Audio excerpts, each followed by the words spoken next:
would you stretch out your arms as far as you can?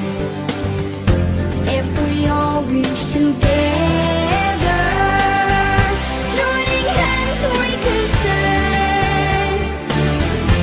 that a better tomorrow depends on today. Днес е 7 октомври, Световен ден за достоен труд. Ние, младежите на КНСБ, заедно с синдикалните ни приятели от цял свят, искаме гласът ни да бъде чут сега. Кризата ще отмине, хората ще останат.